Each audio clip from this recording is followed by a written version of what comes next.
Guys, with all the crap going on in the world, I thought I would bring you a remarkable story.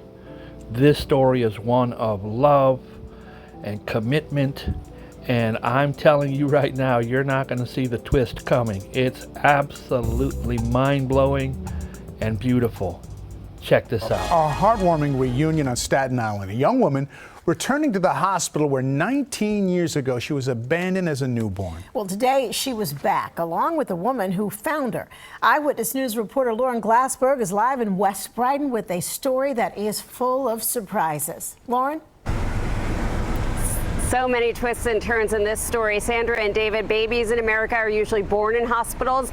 This baby was found in one, and the woman who found her nearly 2 decades ago ultimately became a friend of the family, the adoptive family, but never disclosed to that child that she was the one who found her until a couple of months ago. And that set the stage for today's events here at Richmond University Medical Center.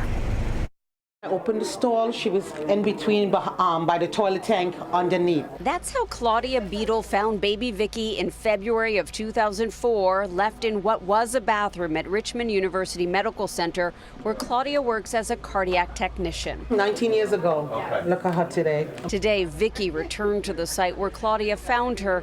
It's now an electrical closet. Walking in here was definitely emotional. It definitely felt a little overwhelming, but it was really nice to see kind of the place where I was left and see that Claudia was so great and took such good care of me. Claudia scooped her up and brought her to the pediatrics department, and Vicky was quickly adopted by Angela and Dennis, who were then living on Staten Island. The couple had one biological son and had adopted Frank in 2002. He had also been abandoned, left on the steps of a Staten Island daycare.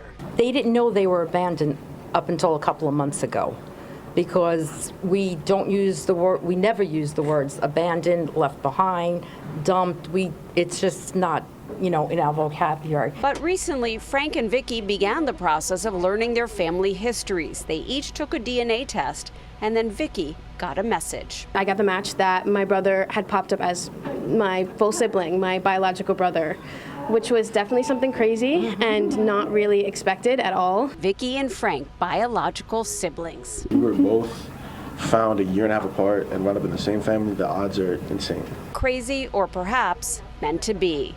And today, the women who found Frank joined the woman who found Vicky, a reunion of those who helped create this family. Now knowing the story, it definitely is a lot, but in a good way. It feels like heavy, but in a really nice way. Even though the story is kind of about me and my sister, I want to showcase everyone that's around me that created such a great life for me and my sister.